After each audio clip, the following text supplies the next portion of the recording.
peace must be our goal and our guide. And all that we strive for as a human family, dignity and hope, progress and prosperity, depends on peace. But peace depends on us.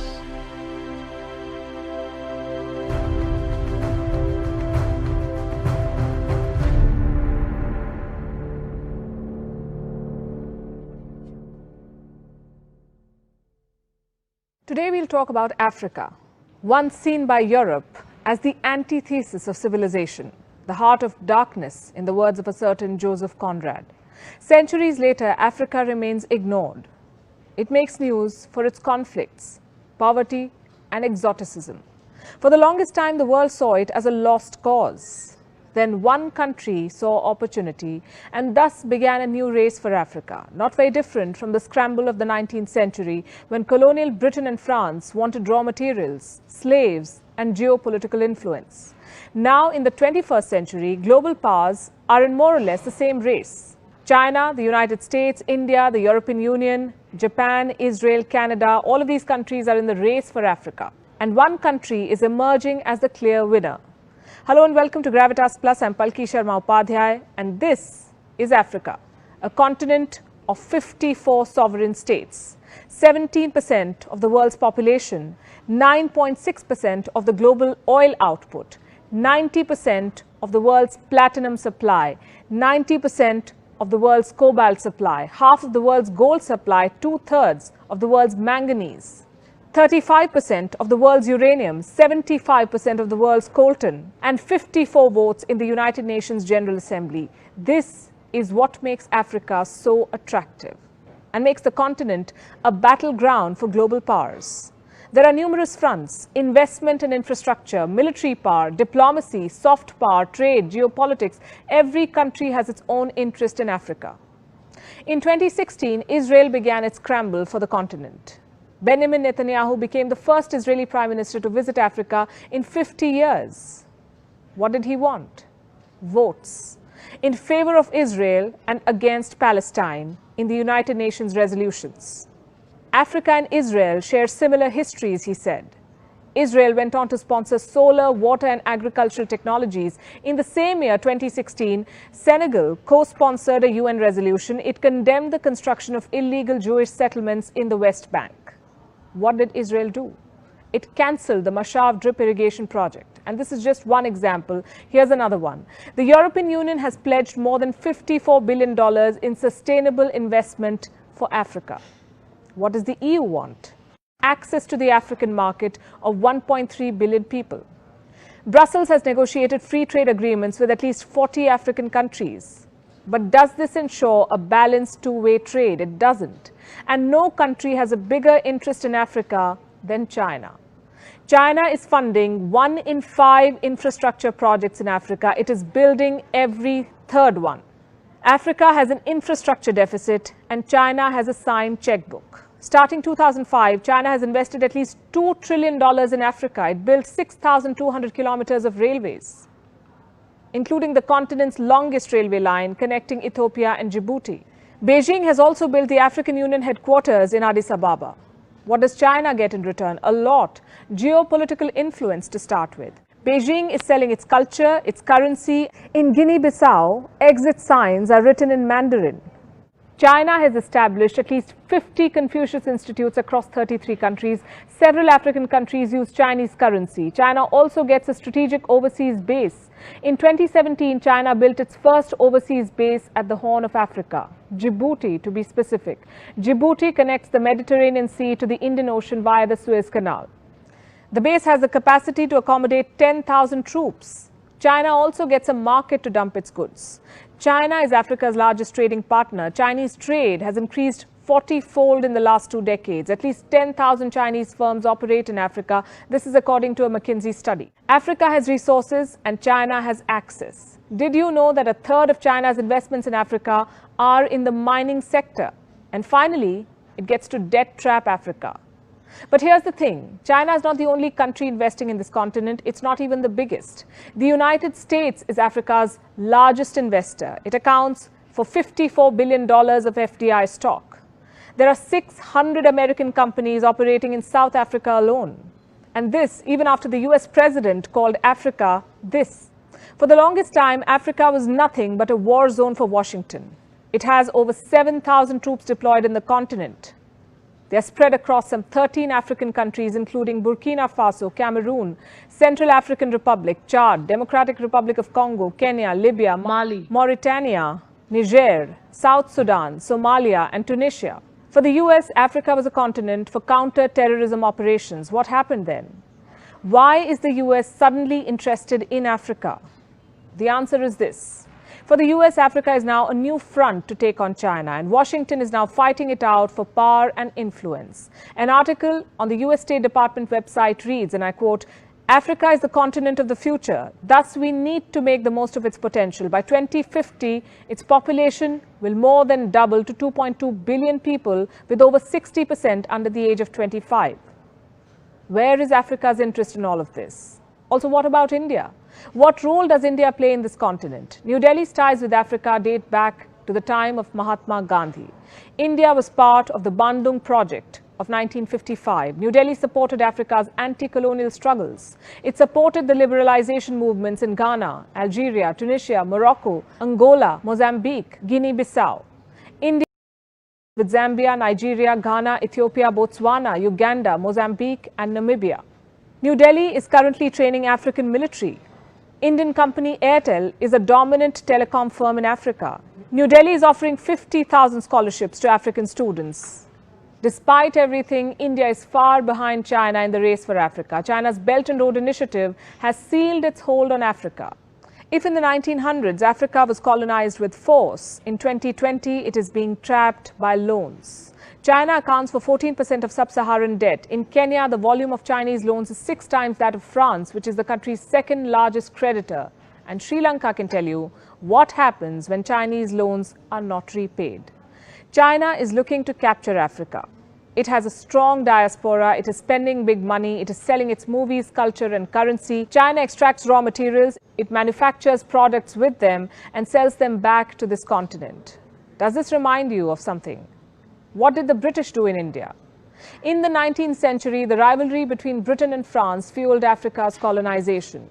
In the 21st century, the trade war between the United States and China is hastening the same. Just like the 19th century, there are numerous countries in the scramble for Africa, and just like the 19th century, there is nothing in it for Africa. Gravitas Plus, co-presented. Thank you very much, viewers. That is the Africa that we have. This show is Unfiltered show. The Unfiltered show brings bare facts for Africa, brings bare facts to show what Africa is. What can we do as Africans? Together with our sister company called Gravitas, we shall be bringing to you exactly. I want to thank Mr. Mahesh, who connected me to this television throughout in India. I will be doing a few errands for Gravitas. Ours is investigative, deep analysis of what is it, what killed Africa, what went wrong. You have seen all the facts. It has become a battlefield between America and China. We were colonized. We were bought as slaves. We were taken as domestic workers. We were forced to fight in a war. But now we are going to be trapped by the money. Money trapped. This is the Unfiltered show, brought to you by none other than Dr. Matsanga from the Political Command Center of Punchline Africa Television. I am with Professor Onyari. We shall be joined by other people online. Are we creating a hurtling economic train that we might be trapped in without the doors open. Onyari, what? You saw this. You saw this for yourself. I am shaken. We have the minerals, we have the gold, we have diamonds, we have oil, we have gas. Instead of us being the commanders, people have commanded us instead. What went wrong with Africa? Onyari. Dr. Masanga, thank you for this topic that we are about to discuss. And I want to thank God for you, because Africa has got work to be done. And the work will be done by none other than us. It is true, Dr. Masanga, all that has been done to the continent of Africa. You have reminded me, for instance, my grandfather went to Burma to fight the First World War and the Second World War. What does that war have to do with us? Dr. Masanga, you have eloquently says that we have been used as cheap labor for people to develop their continents. America was built by the black people. Europe, Asia, name them. Remember, some people went to Berlin, they sat, and they decided to divide Africa. They scrambled for Africa and they partitioned Africa. And in the process, Dr. Masanga, they took all our precious minerals, diamond, gold, copper, name it. And they were not ready to leave this continent, and they did not treat us as human beings. But God always stands for the weak. We got our independence, and we have to chart Africa forward. If only Africa, we endeavor to work very hard. We have got good climate. We have got good soils. So, Dr. Masanga, we have got every reason to move forward as a continent. If we embrace good governance, if we embrace democracy, we respect human rights, Dr. Masanga, we can make it. But what have people done? In the 21st century, Dr. Masanga, we were discussing yesterday, and we didn't mention. They scramble for Africa in the 21st century. Everyone wants to come to Africa because Africa seems to be the only continent with our natural resources which are intact, Dr. Masanga. China is all over in Africa, America, Europe, France. Why am I making all these kind of things, Dr. Masanga? Yes. And to make matters worse, Masanga, among the continents of the world, Dr. Masanga, Africa is the only continent with the human resource, the young population. And when you have got the young people, what can you do, Dr. Masanga? They will work. They will create wealth. Because even the industrial period in Europe, it was the young people who were working. So, Dr. Masanga, this is the work we need to do. We have to bring to the leadership of Africa that respects the African people, respect our resources, respect our taxes which the people from the continent of Africa give. Use it for the good of the people. Don't take advantage of the vulnerable people. We should be able to stop the wars in Africa, Dr. Masanga, by having an engagement and discussion. So from where I see, Dr. Masanga, that Africa has got everything to do to take us move forward into another level. If only we need to address the leadership of African leaders. They should know when to enter the stage and when to exit. See, like the president for Cameroon, Biya. is still in power for 40 years. What these other new things that you want to bring to the continent of Africa? So Africa has work to be done, and we have to address it. Thank you very much, Professor. There you are. Africa has everything. Africa has the continent.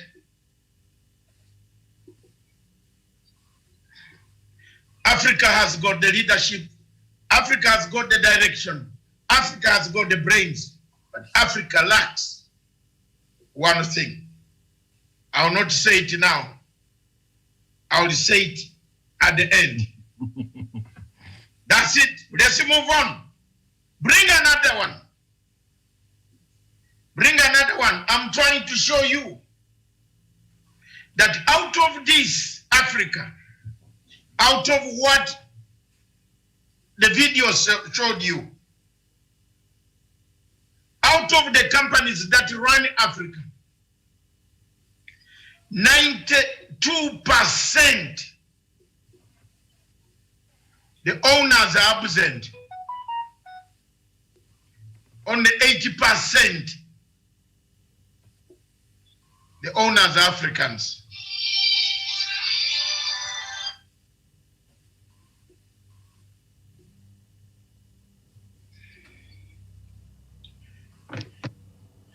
The owners are absent.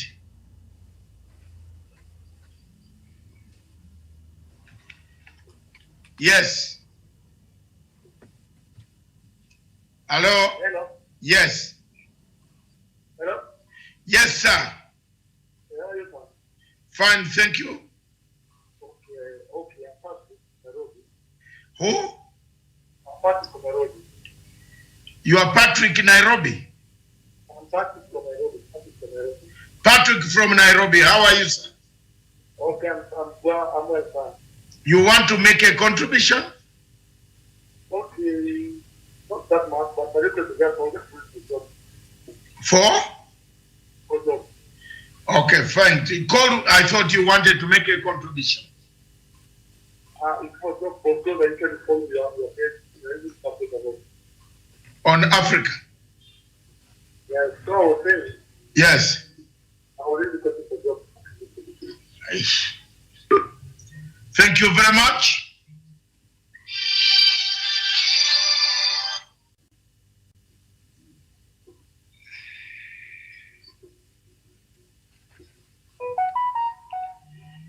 Thank you very much, viewers.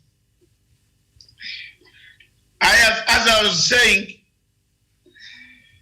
90%, 92% of the companies listed by my colleague in grafters, our sister in India.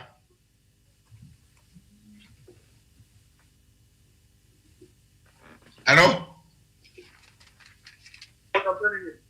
Hello? The what? I'm telling you. Hello.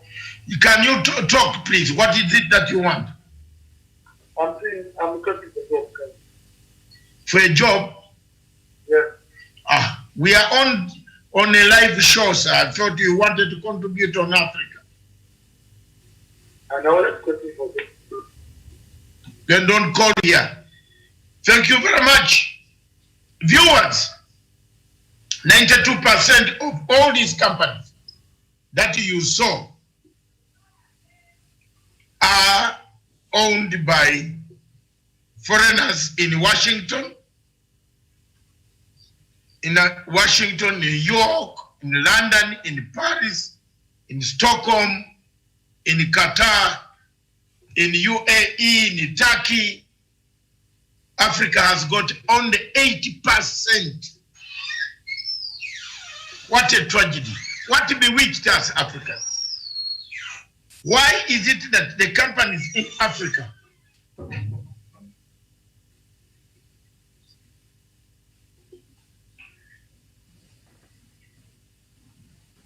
what bewitched us? What happened to Africa, surely?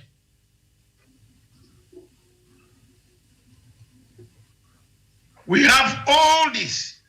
We have the diamonds, we have the gold, we have the oil. But what killed us? Just wait to another second show. Bring the other one. Next. Stephen.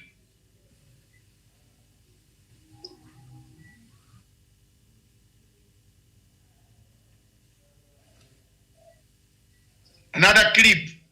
Remember, this is... Today we'll talk about Africa, once seen by Europe as the antithesis of civilization, the heart of darkness, in the words of a certain Joseph Conrad. Centuries later, Africa remains ignored. It makes news for its conflicts, poverty, and exoticism. For the longest time, the world saw it as a lost cause. Then one country saw opportunity, and thus began a new race for Africa, not very different from the scramble of the 19th century when colonial Britain and France wanted raw materials, slaves, and geopolitical influence. Now, in the 21st century, global powers are in more or less the same race. China, the United States, India, the European Union, Japan, Israel, Canada, all of these countries are in the race for Africa. And one country is emerging as the clear winner. Hello and welcome to Gravitas Plus. I'm Palki Sharma Upadhyay, and this is Africa, a continent of 54 sovereign states, 17% of the world's population, 9.6% of the global oil output, 90% of the world's platinum supply, 90% of the world's cobalt supply, half of the world's gold supply, 2/3 of the world's manganese, 35% of the world's uranium, 75% of the world's coltan, and 54 votes in the United Nations General Assembly. This is what makes Africa so attractive and makes the continent a battleground for global powers. There are numerous fronts: investment and infrastructure, military power, diplomacy, soft power, trade, geopolitics. Every country has its own interest in Africa. In 2016, Israel began its scramble for the continent. Benjamin Netanyahu became the first Israeli Prime Minister to visit Africa in 50 years. What did he want?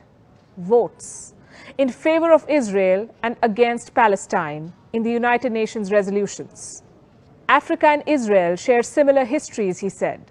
Israel went on to sponsor solar, water and agricultural technologies. In the same year, 2016, Senegal co-sponsored a UN resolution. It condemned the construction of illegal Jewish settlements in the West Bank. What did Israel do? It cancelled the Mashav drip irrigation. Thank you very much, viewers. Today we want to see what the court, back in the Kenyan courts,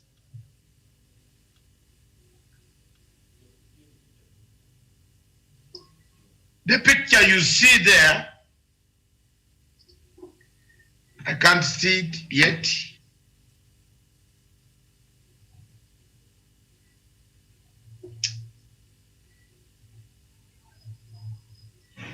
The picture you see there on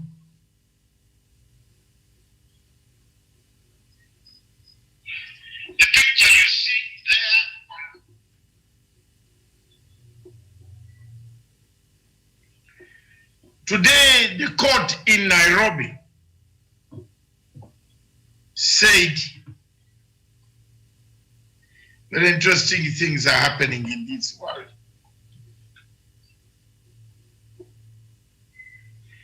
The court in Nairobi says if you are married and your wife or your husband gets a degree, it is the property of both of you.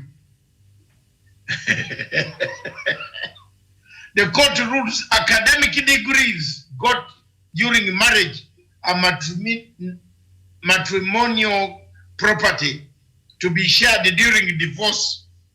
What?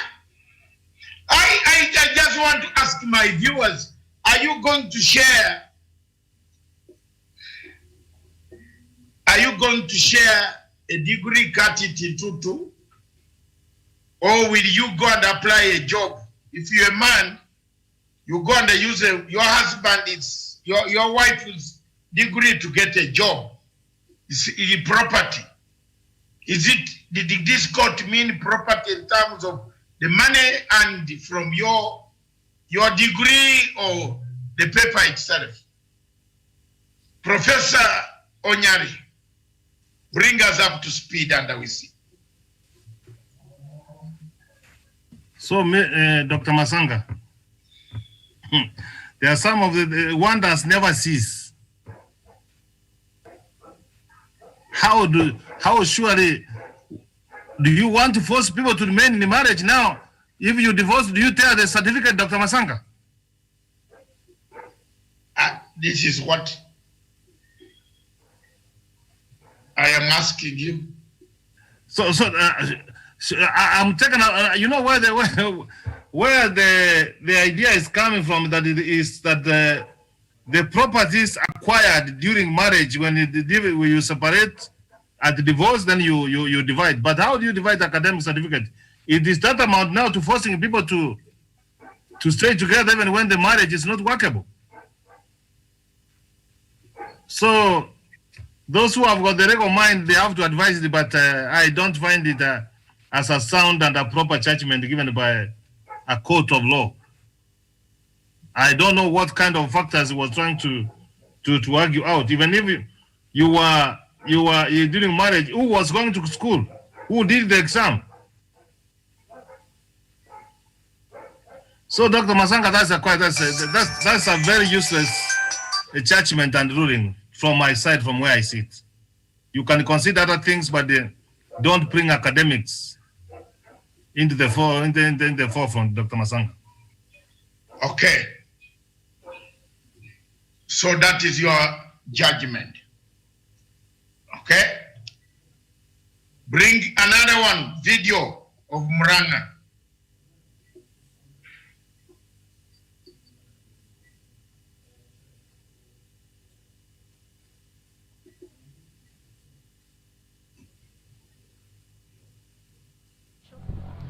Mdoga ambaye amekuja katika diocese ya Kandara, na mimi nimeshinda huko, na ndio nimetoka kanisani, hata tumekutana na nyinyi kwa barabara juu nimetoka kwa kanisa. Lakini yale maneno nasikia ilikuwa imeletwa na wageni, ni maneno ya kusikisha sana. Na kwanza hayo maneno yakionekana wakati ambapo yule ambaye ndio naibu wa rais hako, sisi tumechoka. Kwa sababu tulienda katika mazishi pale Kangema, tukaona sarakasi ambazo zilichezwa. Asubuhi kuna watu wengine waliamkia, amejaribu kutengeneza videos kusema sijui ni kinani alikuwa ametumana, na ungeona tu ni watu ambao walikuwa coached. So mimi ningesema kwanza, watu wakija kanisani kujeni muombe na muende. Ukisema ni nani alitupa tear gas kwa kanisa, kama tulikuwa na namba 2 katika nchi ya Kenya, si ndio wanajua zaidi. Na kwa nini wajumbe ni wawili tu katika kaunti ya Murang'a? Hakuna mjumbe mwingine alikuwa. MCS hata sijui kama walikuwa huko. Kwa hivyo hii ilikuwa ni sarakasi imepangwa ikuje katika kaunti ya Murang'a, tuletewe shida, na wale wengine mpaka wametoka mpaka Baluyaland. Wale wametoka huko. Nataka kuambia Wangereshi, nataka kuambia mtu anaitwa Faith Getau, kaeni kwenyu. Kwenyu mko na kazi, hamjamaliza kazi yenu, mkuje Murang'a. Na wale wengine wote wamekuja, kina watu wa Mary Senator, mtu wakae kwake. Na kama unataka kupanga siasa, enda utumie watoto wenu mpigiane kwenyu, sio Murang'a County. Ni jambo ambalo ni laibu. Sisi tumeona kama viongozi, ambapo viongozi wengine wanapanga, wanakuja katika kaunti ya Murang'a, alafu wanakuja kuanza kutaja majina. Ukienda katika altar ya Mungu katika kanisa, kwa nini utumie altar kudanganyana na kutaja majina ya watu na jambo ambalo hulijui? Na pia viongozi wa kanisa niwaambie, tupatie altar, tupatie heshima, kwa sababu ukienda kanisani, kwa nini uruhusu mwanasiasa akuje atukanane na atumie hiyo microphone yake kutukana mwanasiasa mwenzake ama kupeana maneno ambayo sio ukweli? Na nyinyi mmekaa tu pale. Hiyo pesa imeachwa kwa hiyo kanisa. Wale wamama ambao wamefungiwa kwa soko ni wengi sana pale Keno. Ile matusi mmeacha, mmetukana viongozi wa Murang'a. Ile matusi mmeacha, na hiyo tiaga zina vile watu wamekimbia. Wao vijana mlikuwa mmeleta asubuhi. Hizo basi zilikuwa zinakuja, tunajua ni za nani. Kwa hivyo kwa nini ukuje muharibia wana biashara yetu? Sunday Keno inakuanga mzuri sana. Watakula hiyo matusi yenu jioni. Sisi tunasema tumenyamaza. Lakini sasa mmetufikisha pahali tunasema hiyo njia mmetupitia ni njia ambayo ni telezi na imeandikwa kwa Biblia. Mchunge sana, hii nchi ni ya kila mtu, na muache kuleta siasa katika Murang'a. Kwa nini Murang'a? Kuna kanisa ilichomeka Kiambaa. Kwanza kama mko serious na kujenga makanisa, anzeni Kiambaa kisha mkuje Murang'a. Na tutajua kweli ya kwamba hii inatoka katika roho zenyu, mna roho ya Mungu, mna roho ya kusaidia, mna roho ya kujenga makanisa. Hiyo kanisa nimeenda Harambee mara nyingi sana. Anzeni na ile ya Kiambaa ndio mkuje Murang'a. Ama Thank you very much. That is the woman rep of Murang'a Madam Sabina Chege, reacting to the violence that took place yesterday in Murang'a, Kenya. Kenya is at crossroads with other campaigns, people fearing goons from distances, men coming from all corners, from Turkana, from Bungoma, from Kakamega, congregating in one church, especially the churches of Mount Kenya and the Central Province of Kenya. Is it a strategy to disrupt the vote-rich area of Mount Kenya? Is it Ruto's strategy? How does it benefit a candidate who wants to be a president of this country to allow people use the microphones in his presence in a church, in churches, to give warnings to the President of the Republic of Kenya? How on earth? Why has the church turned its blind eye? We are hurtling towards a crisis. Is Africa the same Africa, or we have aliens who have arrived on the planet after the departure of Bazungu? The religion was brought to soften people's hearts. Jesus died almost 2020 years ago. We still believe in Jesus Christ. When we go to church, our role is to pray and see whether your prayer could come. You can't see how it is coming, but you see your life changed. You see yourself given air to breathe and continue to breathe. That is why God is respected. Have we turned our churches in Kenya war fronts, battlefields, places where we commit adultery? The words spoken on the pulpit in Kenya by women,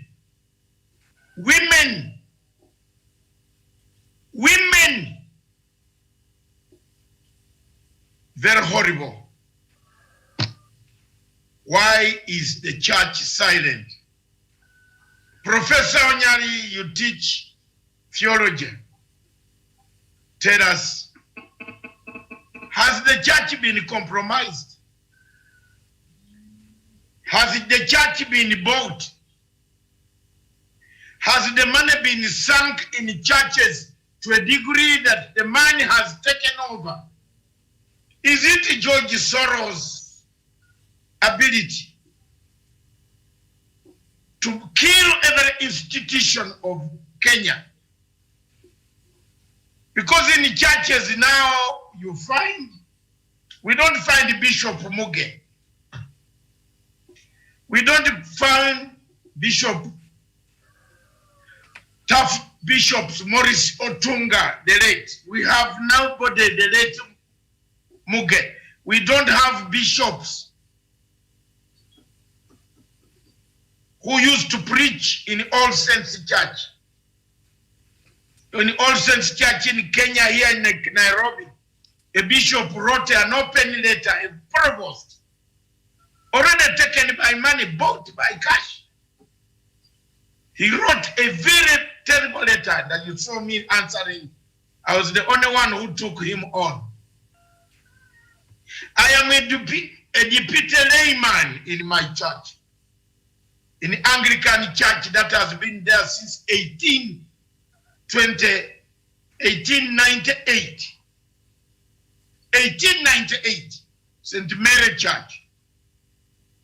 I'm a deputy layman. I have never seen and have never allowed. We have never sat down in our synod Never have we sat in our parish committees. This is in London, and asked prominent businessmen to come and give us lecture, or MPs to come and give us lecture. You won't even know there is a British MP in the audience. Nobody will mention the British member of parliament when you are in a church in London. What has gone wrong with the churches in Africa? Do you know that in these churches, if you sit accidentally on the front row, they will throw you out back to the back row, telling you that wachia kiti kwa mheshimiwa. How many people have experienced the mheshimiwaship in the church?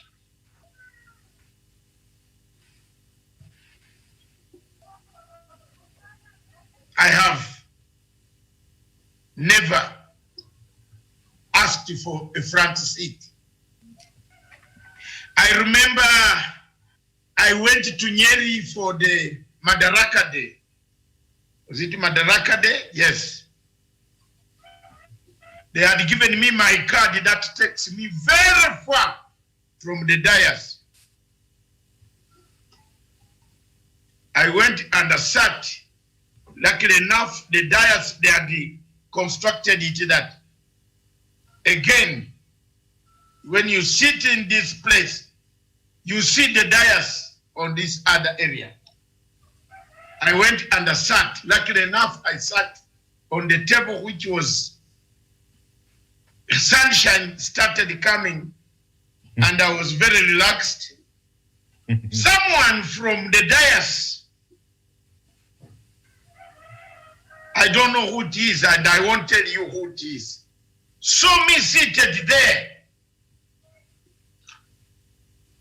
And I saw 2-3 people, ushers, running to me, to my table. I thought, oh, today I've made a very terrible mistake. I don't know what is going to happen to me.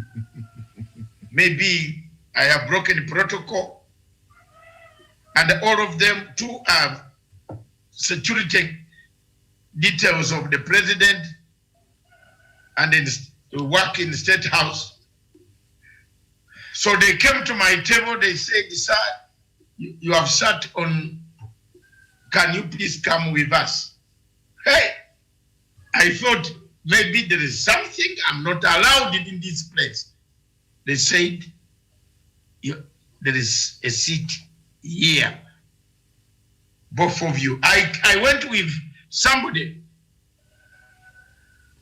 They said there's a seat for 2 of you. So people who were in that seat were looking at me, laughing at me. So me being airlifted, call it airlifted, direct near the dais. How many MPs in this country would want to sit in a place where I sat in Nyeri? Very few, none. Very few, and none. Always sit at the back and be called by the host to go in front. Is it not the problem of the churches, the church leaders, the church leadership, that they have brought us where we are? Prophet. Dr. Masanga, thank you for that. And you are 100% right. And Dr. Masanga, I want to associate myself with the sentiment for the women representative for Muranga County. As a church leadership, Dr. Masanga, you don't invite people to the church, politicians, to give them the mic to abuse other politicians. That is totally unacceptable, and it should be condemned using all the strongest terms possible. Dr. Masanga, Mahatma Gandhi once said that show me one Christian One, he did not ask two. And then, how will be one? I will become one. He did not want to be preached to become a Christian, but he wanted to work one Christian who follows the footsteps of Jesus Christ so that he becomes one. If I use the words of Mahatma Gandhi, Dr. Masanga, show me one person who is seeking ye the kingdom of God and pursuing that one, the heavenly things, Dr. Masanga, you will see none among the church leaders when they're pursuing worldly things. Dr. Masanga, Jesus Christ had to teach that when you go to church, to give your tithe and offering, the right hand should not even know what the left hand is giving. That's how serious Jesus was. But these days, Dr. Masanga, you see people who are carrying money to church in sacks to go and give in terms of offering in Arambe. Those sacrifices are not accepted by God. When you go to church, you go with full of humility to ask for forgiveness of your sins. So on this one, Dr. Masanga, you are saying, gone are those days of Bishop Alexander Muge, Bishop Okuru, Bishop Gitari, Bishop Manasseh Skuria, Reverend Enjoyer, Archbishop Mwana Wansiki, when they were serious and standing to build a better society. And you will see them walking one Sunday morning, and you have pastoral letters which were after taking the country forward and addressing the ills of the church, Dr. Masanga. What does the bishop or the pastor who was in that church in Keno, what are you going to do? And even two people, because you organized and invited politicians, and 2 lives have been lost, and the property has been destroyed, and the people injured. Have people in this country, Dr. Masanga, turned to worship the devil, to be devil worshippers? Are we really worshiping the true God? So, Dr. Masanga, on this, what we need to do, we must go and reflect back and see where have we gone wrong. We cannot take business as usual. You don't invite someone to church who has openly divided his post. The president has said no more ad campaign. And you see this person defying, moving, he was in Bumura, he was in Kisii, he was all over, and trying to condemn the same government you are serving. Romans chapter 13, Lord says that we must be respectful of authorities. So the church has led the people of Kenya down, has led God down. And what needs to be done, Dr. Masanga, the clergy should be able to reflect and do sort of searching and find where we have gone wrong. You can't help God to do his work. Korah tried to save the ark from falling down, and he was struck death. David wanted to build God the temple, and God said that your hand is full of blood. You have fought so many wars. Someone else has to build for me the church, the temple, for that matter. So my plea to the deputy president here is, reflect on yourself. You say God has brought this fire because God is our Ebenezer. Don't spill innocent blood. You are even going to Muranga yesterday. You have reminded the people of what happened in Kiambaa Church. You can see how you can invoke people's memories. Go to Kiambaa Church and build that church, and ask forgiveness from that point of view before you start going out of Kenya. Otherwise, Dr. Masanga, yesterday we said, I'm seeing a conflict coming, and I'm very unfortunate that the conflict is going to be between the church, who is going to be arbitrated if the church has become partisan, Dr. Masanga. That's my worry.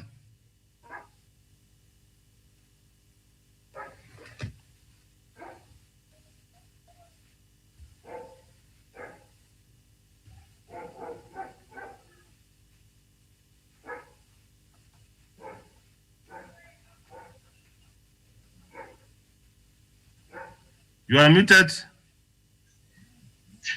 Thank you very much. Karanja.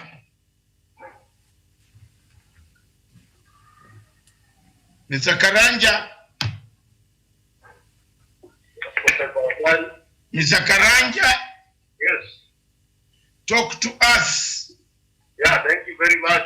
This evening, I've listened to Professor Nyari and that clip that was there of Sabina Chege. I watched it live on First TV. And let me say that I support and I concur with what Women for Buranga is saying, that if these people are really sure and that they're doing it from the heart, they should start from Kiamba Judge, where they ban people in the judge. And that is where they should start their charity work. Then charity begins at home. That is the home region of the Deputy President of the Republic of Kenya. That's where he should start with donations and the building of churches as he comes to the Mount Kenya region and other regions of this nation. And we know what transpired in 2007. And we don't want to go that into anymore in the history of this country. Therefore, we must condemn such leaders who think that it's their birthright and they are entitled to rule this country by all means. That is something that is a notion that we must make sure that does not root in Kenyan society. Therefore, it's something that we condemn all possible times. And on the matter of the church, I want to say this. To a point, the church has failed as a country because these are the people who are working in cahoots with the corrupt leaders. So they grant this justice with the corrupt money that the proceedings from ill-gotten resources. Therefore, the church should also rise to the occasion and condemn such happenings. I think the bishop of that church of Buranga should be the first one to condemn such happenings that happened on his own church. Therefore, he should condemn the church leaders of this nation. They should stop being power hungry. They should stop being driven by the power of the money, and they should start serving citizens of this country and serving their congregation without favor or without taking sides. This is what the Catholic Church is. I think that is the route that other churches should take. They should ban all political gatherings in their churches, and political leaders should not be given a chance to preach or to say a word in the church. They should do it outside there or in the political gathering. Therefore, the church should also rise into the occasion. And today, I want to tell even the leaders of Buranga, led by Governor Mondo Elia and the senators and the other leaders, to join hands to condemn what happened. And I think that is what leaders throughout this country should be doing. We should all raise and condemn that kind of act that led by power-hungry individuals who think that this country we must govern it as President Uhuru. Let me bring in something that that is happening elsewhere. I want to thank you all for that summary on the churches. But there is another problem somewhere in Africa. Bring this picture, Stephen, of Chidero on a motorbike. Stephen, let's get the picture of the former governor of Nairobi on a motorbike, looking for votes in Homa Bay, where he was born.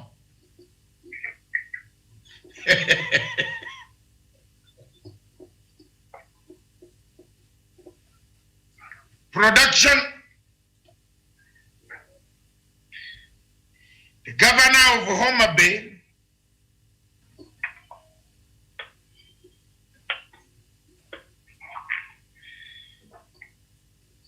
when the pictures already tell us, when you look at another situation where bishops have taken over government and they are telling government is Zimbabwe. After that, I'll send you a picture, a clip from Zimbabwe. Production, are you ready? There's a picture there of the former governor of Nairobi Evans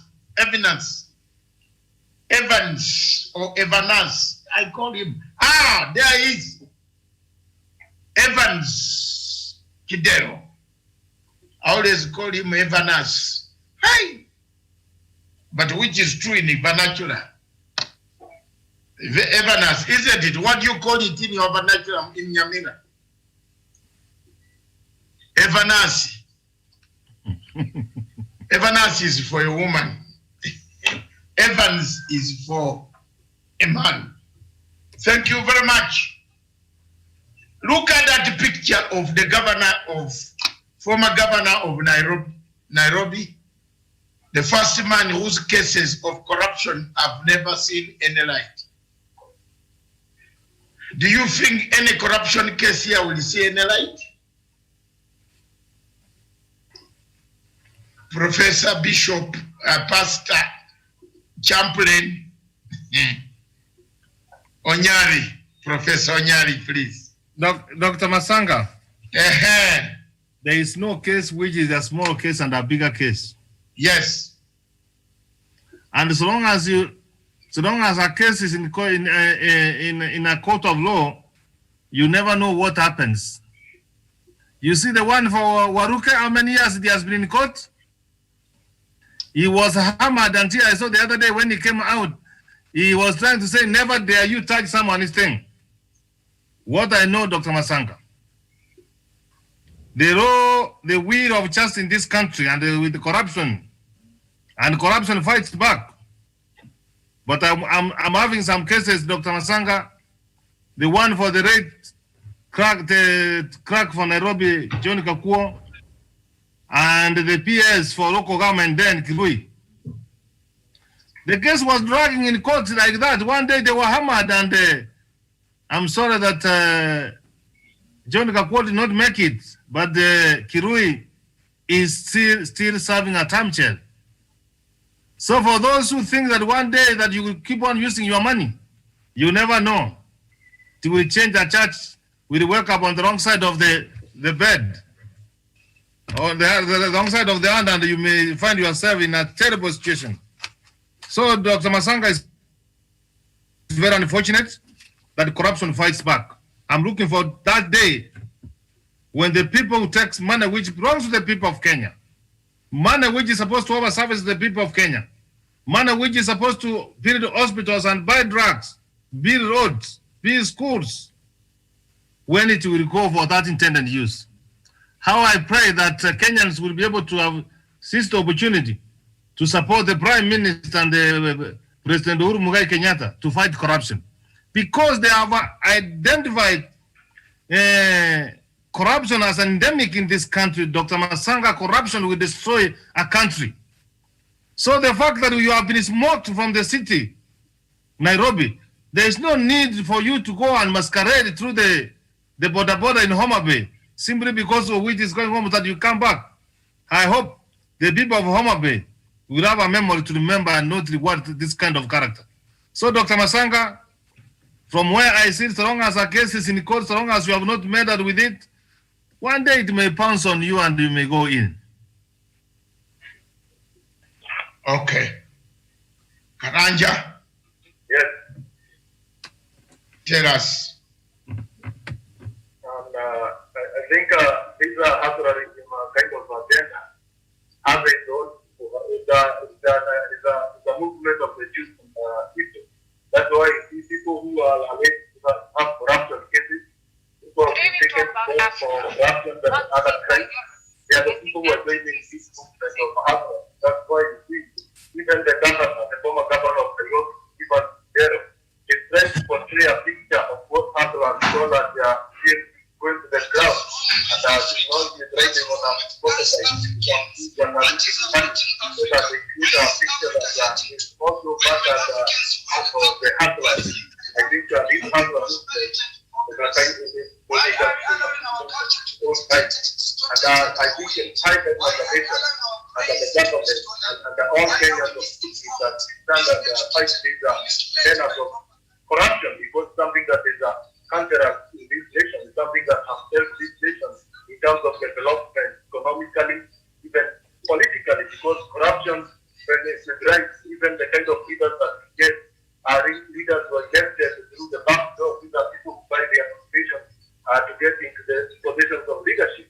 Therefore, when we deal that, I think the best thing we can do is to take these punishment, to have a severe punishment to people who are caught in corruption cases, and they should be punished. I think the best they can do is to have a life imprisonment, and all the stories that they have taken from the country to be returned back to the government.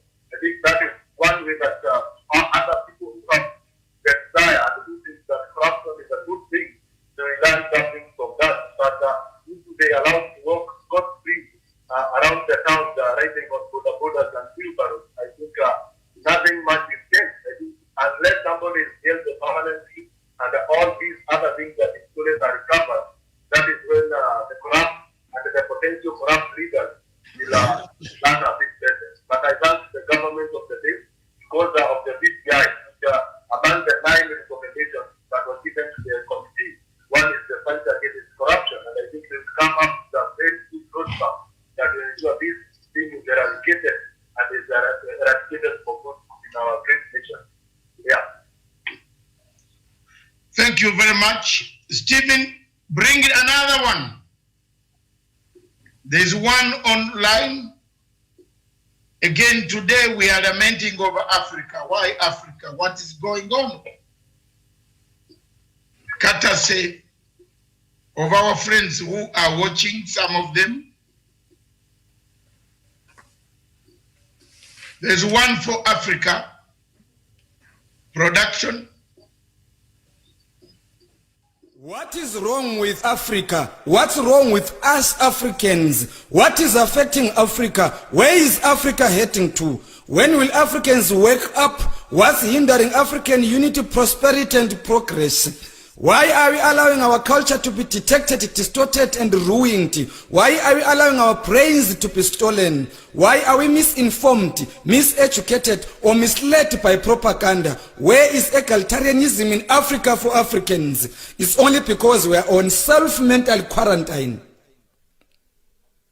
Why have Africans remained slaves? Are we blinkered as Africans? Why are we on mental house arrest? Why are Africans self-centered? Why do Africans believe in survival of the fittest? Why do Africans believe in each man for himself and God for us all mentality? Why are Africans anti-inventory? Why do Africans undermine themselves? Why do Africans believe in begging than investing? Why does tribalism thrive better than unity in Africa? Why do Africans believe in non-African investors? Why do Africans believe that non-African investors will develop Africa? Why are non-African languages regarded as a measure of intelligence in Africa? Is Lindela a South African prison or it's a quarantine center for African foreigners in Africa? Self-mental quarantine is a deadly disease in Africa more than Ebola, HIV, cancer, malaria or COVID-19.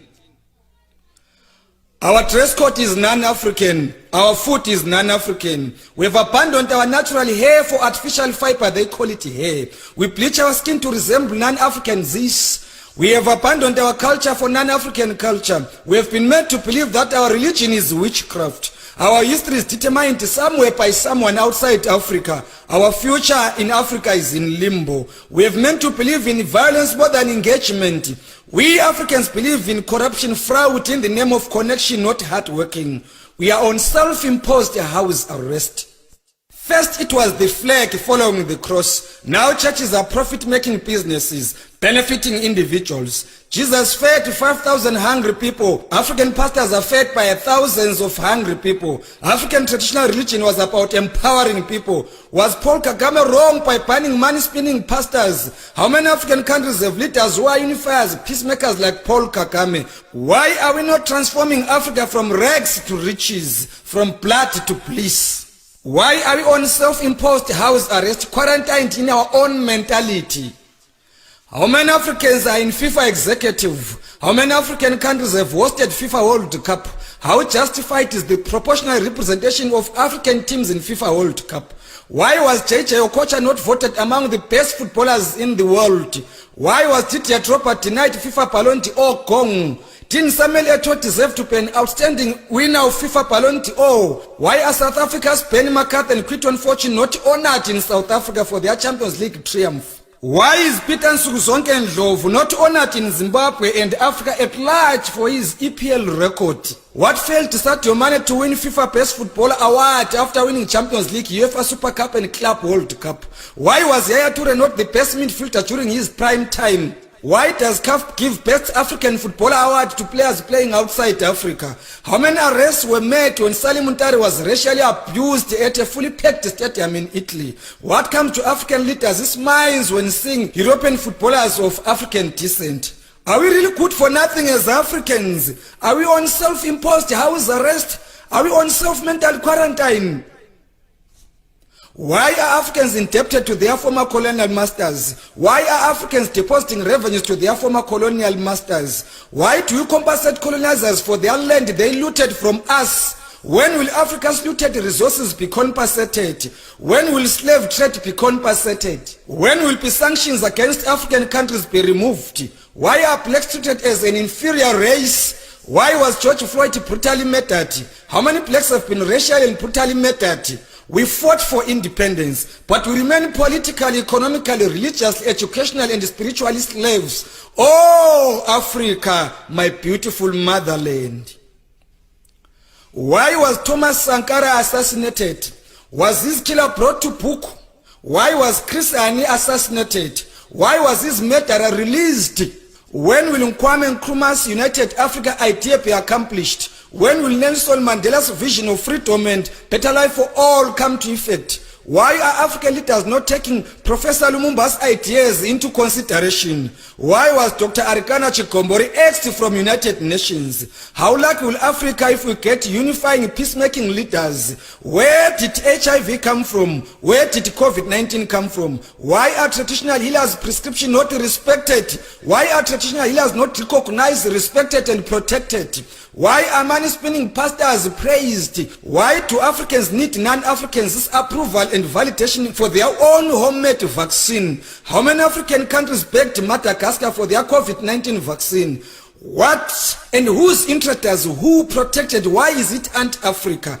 Is Africa a lab for testing vaccines? Are we wrong to tell non-Africans who disrespect us to leave us alone and in peace? Africa is on self-mental quarantine. Fellow Africans, I plead before you all, let's urgently evacuate from self-hate and embark on unity of one Africa, one goal, one government, one vision, one mission, one currency, one common language, free movement of goods and people in Africa, a borderless continent for the biblical Canaan. Surely Africa will be a land of milk and honey one day. My poetry is an earthquake to all Africans. My poetry is alarming to all Africans. My poetry is a wake-up call to all Africans. My poetry is anti-African mental slavery. My poetry is an African weapon against imperialism. My poetry is perfect, proper, professional and pure. I don't rant, but I call a spade a spade. I don't provoke, but I'm vocal and visionary. I'm not a warmonger, but I'm a peacemaker. I'm not a politician, but an African patriotic poet. I am a Pan-African ambassador through poetry. I am the voice of Africa. I am Opet Due, proudly African, proudly black, proudly Zimbabwean from Lupa. Whoa, my Africa.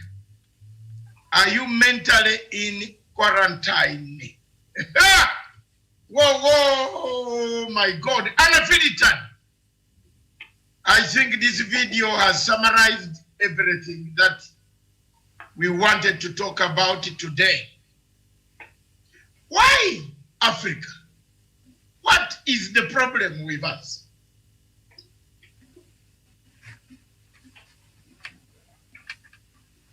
What have we done wrong? What have we done wrong? Churches used to give us.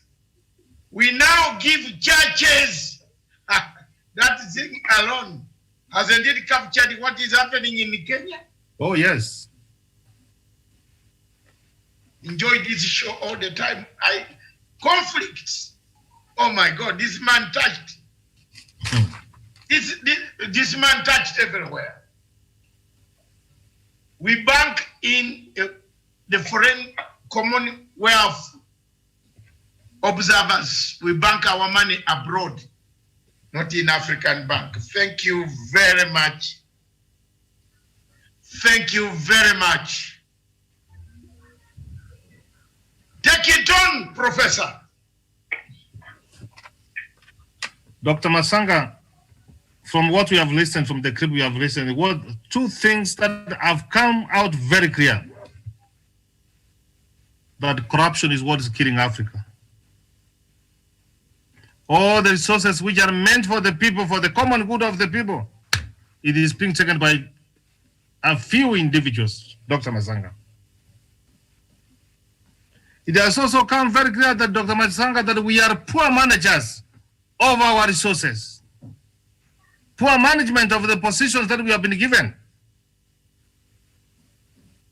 And in this, Dr. Masanga, we cannot progress as a continent. It has come very clear, Dr. Masanga, that the young people don't have an opportunity to excel and to prove themselves for what they can do for the continent. Dr. Masanga, it has come very clear that the continent of Africa, for the young people, they lack mentors. Dr. Masanga, it has come out very clear that the African leadership is not very keen and focused to the problems facing the continent of Africa, Dr. Masanga. It has come out very clear that the people of Africa are still under enslavement. We have kept on talking about the young people frontally going to the West to become slaves, modern slaves. In the past century, you see, Dr. Masanga, we were being forced, but now because we have made the continent of Africa intolerable, unbearable, and working for the young people, they are getting out of the continent, Dr. Masanga. Dr. Masanga, we have to deliberately try to also fix the wars and the conflict in the continent of Africa. The founding fathers of this continent, Dr. Masanga, the Pan-African, they were so much focused on how they will unite Africa, on how they will address the problem facing the continent of Africa. Who is doing it, Dr. Masanga? We are not doing it. Dr. Masanga. The developed countries, the notorious countries, the United States of America, and even China, they are spoiling our climate change. It's becoming intolerable, Dr. Masanga, and we cannot be able even to produce enough food to feed our people. And the African leaders cannot come together and speak with one voice. Dr. Masanga, for Africa to move forward, I want to say that, Dr. Masanga, everybody else has to think progressive. We need progressive young people, progressive farmers, traders, and leaders, environmentalists, even churches, who will deal with cases, corruption cases, when they are taken to court. They try to serve justice to the people of Kenya. We need progressive church leaders, Dr. Masanga. If we have to take Africa forward, everybody must be thinking progressively. We want progressive. The sum of the things that we do, the kind of conversation we are having, the kind of education we are giving, this is progressiveness, Dr. Masanga, which I want to say that we need to take Africa forward. Africa will never be taken forward by a few of us who keep on talking. But at least, Dr. Masanga, we are doing something. And I will end by using the words of the late Professor Wangai Maathai. When she was receiving the Nobel Prize, she gave this story of the hummingbird and about the burning forest. All the animals, when the forests were burning, the elephant, the big animals in the forest, they go and stand at the periphery. But the small hummingbird was going to the river to get some water and come and put off the fire. To cut the story short, it did not manage, but at least the hummingbird did something, trying to put the fire off. How I wish the elephant and the giraffe, the buffaloes and the The other big animals in the forest could have done the same. So Dr. Masanga, for Africa to move forward, each and every one of us must be able to do something. We must come forward and condemn the endemic corruption in the continent of Africa. We must rise as a form of fact, and Dr. Masanga, and demand good governance and respect of human rights and democracy in the continent of Africa. Dr. Masanga, we must be able to bring our leaders to be accountable. They must be accountable. We must try to see transparency. The people of Africa must be able to rise up, and the demand for services must be able to know what their taxes, which they pay, what they do. They should not shy away, Dr. Masanga. The continent of Africa, we must rise up, and we speak for the continent of Africa. Something good can come from Africa, because Africa, we have what all that it takes to take another nation or another continent forward. Dr. Masanga, we cannot wait for the rest of the world to come and scramble for Africa under our watch, and we do nothing. We must be able to ask our leaders to account why they are in office and what they are doing for the continent of Africa. We cannot be a continent which everyone looks down upon when we are supposed to be shining, Dr. Masanga. I submit. Thank you very much. Submit your final thoughts from Nanyuki.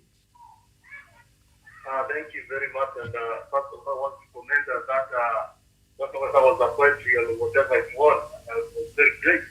And I agree that whatever has been saying this, unless Africans and its leaders wake up from the slumber and start focusing on Africanness and making sure that our continent is doing great, that's the only way we have a continent that is self-reliant, a continent that is able to speak for its own, a continent that is able to fund its own projects without having a huge amount of external debt. That's the only side that African citizens are able to say they are proud to be African. And we can do that by having citizens that are quite aware of what they want. We must make sure that we get kind leaders into the position of leadership. And that will come if we have citizens and African continent, people who are able to think and who are able to make wiser decisions on the ballot paper.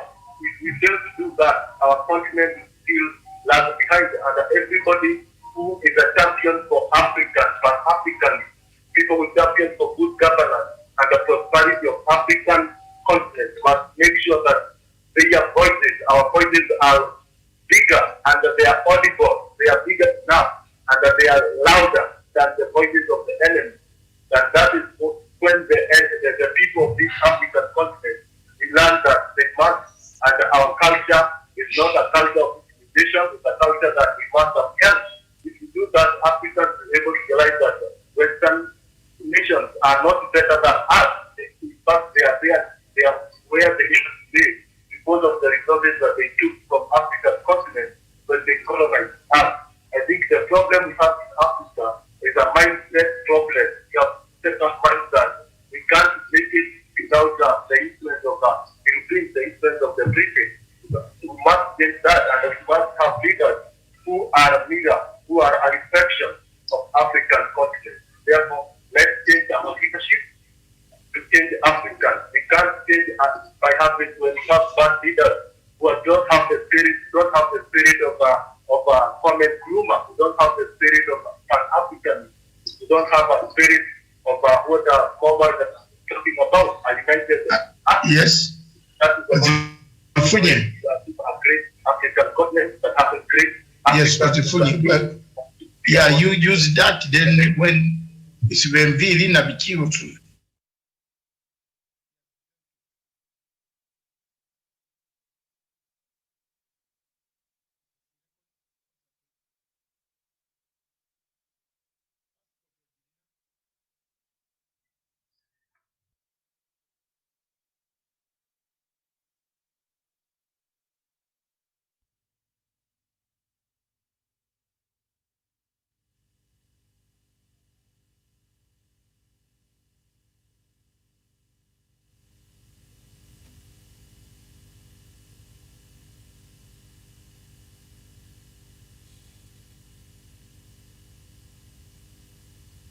Thank you very much.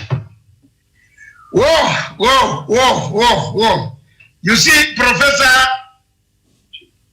my man from Nanyuki, you see how refreshing it is to listen to some of these stories that come out from Africa. But let's listen to the last story of an interview of a leader in Africa.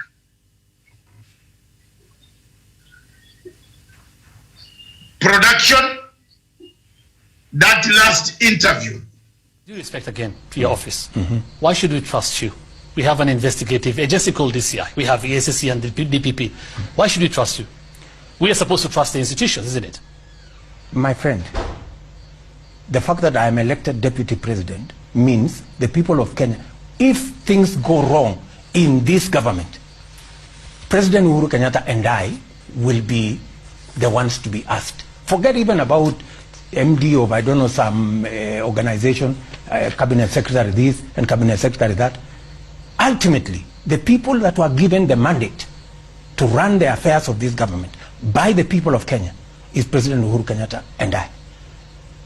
Tell me for 1 minute, why, after the trust that people of Kenya put on me, why would I sit on national television and say something that's untrue? And to what gain and to what end?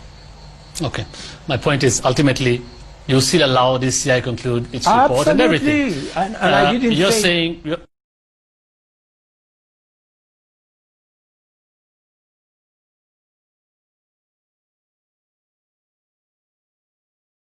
Due respect again to your office. Why should we trust you? We have an investigative agency called DCI. We have ESSC and the DPP. Why should we trust you? We are supposed to trust the institutions, isn't it? My friend, the fact that I am elected deputy president means the people of Kenya, if things go wrong in this government, President Uhuru Kenyatta and I will be the ones to be asked. Forget even about MD of, I don't know, some organization, cabinet secretary this and cabinet secretary that. Ultimately, the people that were given the mandate to run the affairs of this government by the people of Kenya is President Uhuru Kenyatta and I. Tell me for 1 minute, why, after the trust that people of Kenya put on me, why would I sit on national television and say something that's untrue? And to what gain and to what end? Okay. My point is, ultimately, you still allow this CI conclude its report and everything. Absolutely. And I didn't you're say... saying... Absolutely.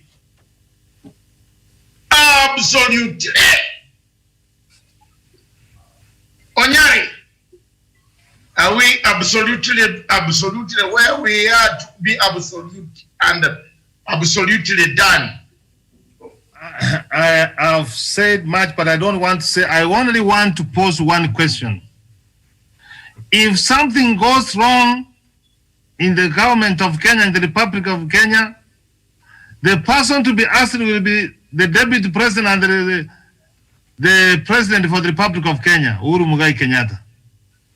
Uhuru Muigai Kenyatta was away in France on official duty, looking for money to come and take this country forward. Can the deputy president of this country tell us how the two people died in Muranga yesterday, Keno? He has said we ask him. Can he tell us? Don't want to go beyond that, Dr. Masanga. I want to remind him the most recent, the 2 lives we lost yesterday. Can he explain to us?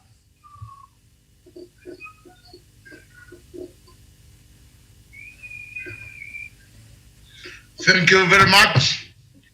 Absolutely, Nanyuki. Absolutely true. And I think that is exactly what we say here, that the president and the deputy president was elected as a pair. If they fail together. And when the deputy president thinks that the degree government has failed, he has also failed, and he did not also think of becoming the president, because a failed deputy president can't make a great president of the Republic of Kenya. And I think he has said it well. And because yesterday, on the premises of Muranga, what happened in DC what happened in Yale in 2019 and 2018. He was the one who was going to those judges and those places. He must be held accountable, and that is one as final. Whatever you are saying, he held accountable of the wrongs that are happening around where he is, because he is the deputy president of the Republic of Kenya, and he has said from his own mouth that he was elected by millions of 8 million Kenyans. Therefore, we have to keep accountable for all those massacres that happened in Murang'a yesterday, because as the deputy president, he was the one who was representing the executive there. He must be held accountable, and if something happens, and I want to remind all the Tangatangas that if they say they have failed, they have also failed, and if they think the president who let us in is a balance, they should also think of going home with the President Uhuru Kenyatta when time comes. That is according to them, because for us, the President Uhuru Kenyatta legacy speaks for itself, and it's something that is tangible, and the deed speaks louder than words. Therefore, we show what happened, and his words are there. Let's see if he held accountable. Let's see the thing, because he has given mandate by millions of Kenyans. Absolutely, absolutely. Absolutely. Good evening, viewers. I bring you to the end of our show, the Unfiltered. But there is one word that 2, 3, 4, a summary, it's not takeaway. It can be a takeaway, be made tomorrow. Studio,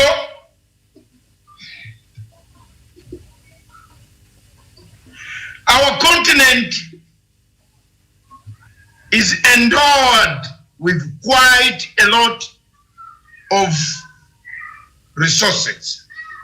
Our continent, Africa, stands at the center of everything that God wanted to reflect to the world.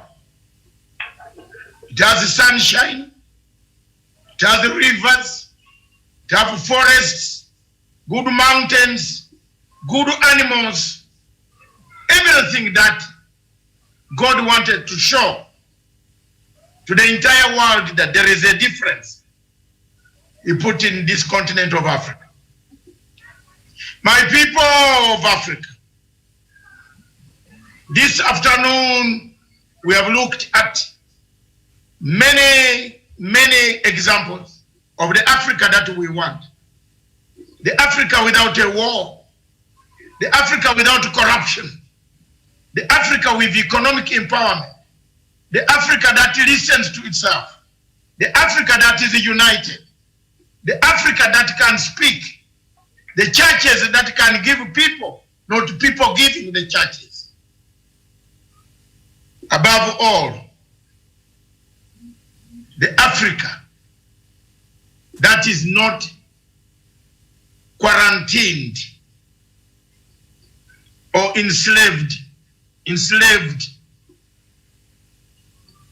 mentally. An Africa that is empowered mentally with tools of analysis. An Africa that does not bank its money into the former colonial banks, but banks the money in Africa. Develops, helps other African countries. An Africa that hears the neighbor. An Africa that talks to the neighborhood. An Africa that stands up to defend other African countries when under siege from conflicts, hunger, poverty, disease, and ignorance. Above all, an Africa that has a voice. Do we have a voice in the world that is listened to? How many people listen to our voice? How many people listen to 54 countries? with all what God wanted to show to the world, are we able to rise and shine again? Thank you. That's the question I'm leaving. Are we able to rise and shine again? Thank you very much. Viewers, thank you.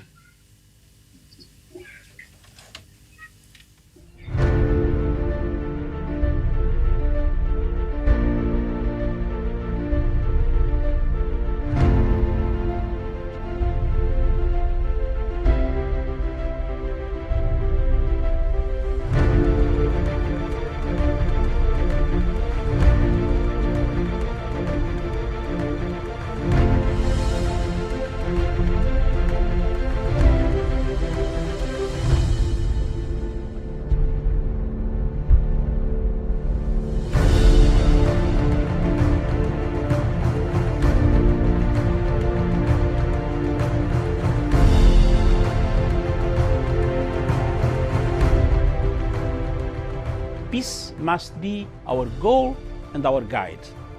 And all that we strive for as a human family, dignity and hope, progress and prosperity, depends on peace.